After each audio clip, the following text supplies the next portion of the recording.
What if your next camping trip turned the quiet rustle of leaves into an omen, and every shadow between the pines hid a pair of watching eyes? Tonight, we dive into 6 true encounters that begin with a curious flicker of light and spiral into frantic sprints through rain-soaked darkness. These stories aren't campfire myths dragged from centuries past. They're modern, time-stamped, and chillingly unresolved. Keep your flashlight close. By the end, you might rethink your weekend getaway.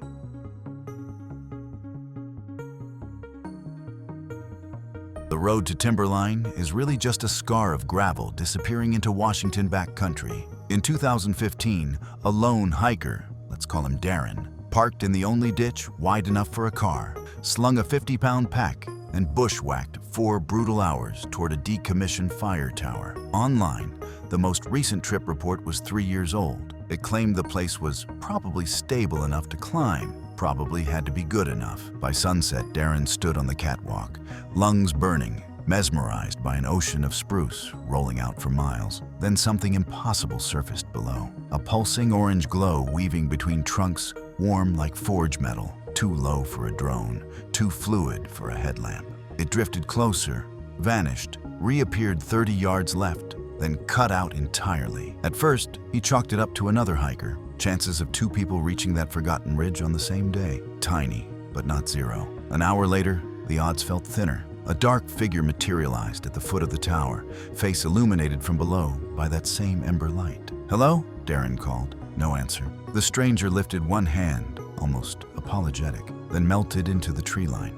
Midnight. Wind howled, tower joints moaned, and the ladder shrieked under sudden weight. Someone climbing fast. Darren exploded onto the catwalk, ready to confront. Nothing. The rung still swayed, but the shaft was empty. Before his heartbeat found rhythm again, racing footsteps hammered the opposite side of the catwalk. A silhouette hurtled past the windows. Adrenaline made decisions. Darren dropped over the rail, boots hitting metal rungs 2 at a time until forest swallowed him. He crashed through underbrush for 5 blind hours, guided only by GPS and raw fear, before collapsing onto the roadside beside his car. Months later, TikTok was filled with shaky night vision clips of identical orange lights threading those same hills, comment sections overflowing with torchbearer theories and 0 official explanations. But the forest wasn't finished, and Darren wasn't the only one who found footprints that shouldn't exist. Stillwater Lake is a secret local guard like family heirloom silver. One May afternoon, a lifelong camper, Eli, returned alone to relive childhood memories. The first lap around the glass-flat shoreline was nostalgia. The second lap stabbed ice into his gut. Fresh prints, barefoot, wide, adult, pressed deep into rain-soft mud. The steps emerged from dense timber, paused facing the water, then vanished back beneath cedar boughs. No shoes discarded nearby, no vehicle on the rutted path in, no splash from a swimmer. Just silent proof that someone shoeless had watched him. Dusk swallowed debate. As Eli stoked his fire, 2 shapes slipped from the darkness. A gaunt woman in front, a taller man a half-step behind. Both barefoot, both pausing exactly where the firelight ended. "Can I help you?"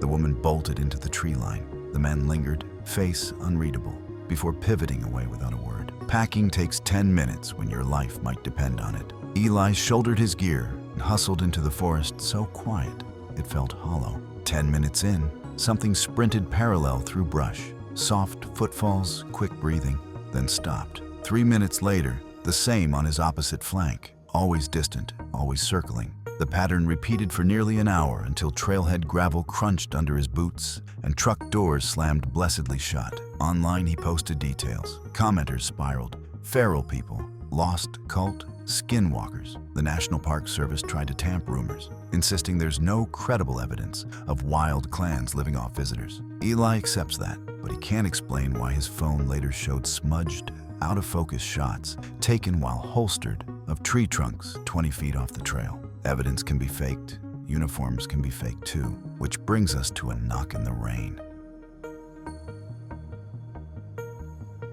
April 2023, Western Washington. Mia's camper van idled on a forgotten logging spur, rain hammering corrugated steel like 1,000 drums. She cracked the sliding door for airflow while ramen simmered, laptop glowing soft blue against the gloom. 30 minutes later, a blinding white beam blasted through a rear window, burned on her screen for 2 seconds, then vanished. Before the pulse steadied, knock, knock on the side door. Another knock. "Sheriff's Department, open up." The voice sounded calm, almost helpful. Mia's hand hovered over the latch, but training, and every true crime podcast, screamed no. She peeled a curtain back a half-inch, silhouette of a man, no visible badge, no cruiser lights behind him. Then a second figure crept around the rear doors, whispering something she couldn't catch. Knocks escalated into pounding. Voices layered. "Ma'am, we just need to talk." Failure to comply is a crime. Not once did either shine a flashlight to prove authority. Mia lunged into the driver's seat,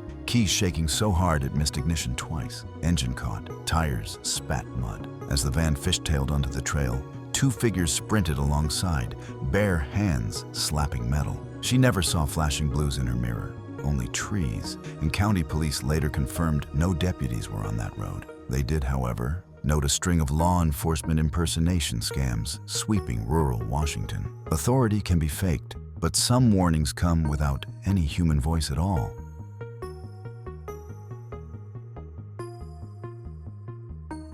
Chilnawalna Falls Trail in Yosemite looks serene under daylight. At night, granite funnels wind into haunting flutes. 4 backpackers found that out the wrong way. It started with soft notes, 2 descending whistles, barely audible over campfire crackle at 3:03 a.m. They joked about Owl's Night too.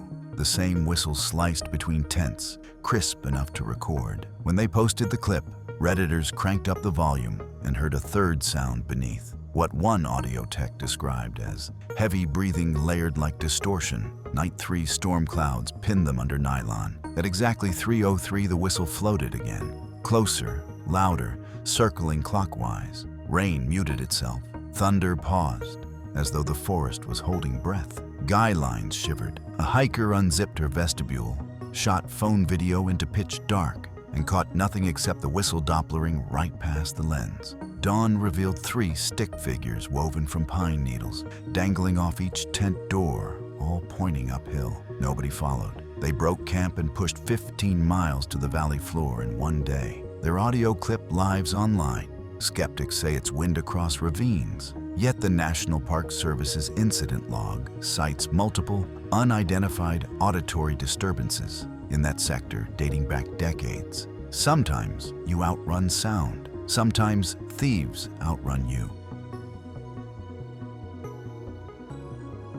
Southern Appalachian Trail, August 2019. College friends Tessa and Mark left their 2-person tent for an hour-long detour to a waterfall. They returned to an empty clearing. No fabric flapping, no poles bent, no utensils glinting in sun. Just drag marks carving the pine needle floor toward dense rhododendron, then stopping as abruptly as they began, like whatever dragged 60 pounds of gear simply lifted off. Rangers filed a theft report, but nothing matched pawnshop inventories. Seasoned thru-hikers suggested pranksters. Yet one detail refused to fit. Tessa's old model GPS beacon, clipped inside the tent pocket, pinged once 2 days later, 26 miles north, in wilderness with 0 road access. Then the signal died. Hikers still reference the Geraldine Inchworm Largai tragedy, a woman who got lost nearby in 2013 and kept a diary until exposure claimed her weeks later. Some say her disappearance created an eerie lore magnet.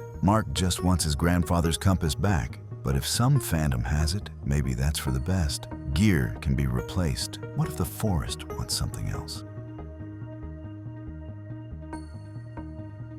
April 2024, Humboldt County, California. TikTok hikers posted jittery night vision clips of floating orange candles drifting between coast redwoods, each light pulsing like a heartbeat. Skeptics yelled drones, but the footage showed the glow threading under low-hanging branches, maneuvering where quadcopters would shred propellers. 3 hikers, Liv, Marco, and Jay, decided to follow. At 11:17 p.m., they left their ridgetop site, GoPros running. At 1:04 a.m., Liv's camera captured an 8 lights gliding in single file.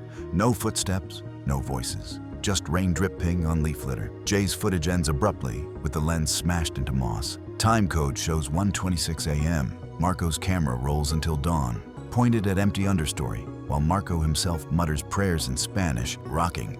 Search and rescue found all three near the trailhead. Liv was lucid. Marco couldn't recall his own last name. Jay had a mild concussion and talked about faces made of ash. Redwood locals shrugged. The forest is full of odd lights, like the famous brown mountain phenomenon across the country. But when Liv posted a frame grab, Darren, from Timberline, commented, "That's the same color I saw."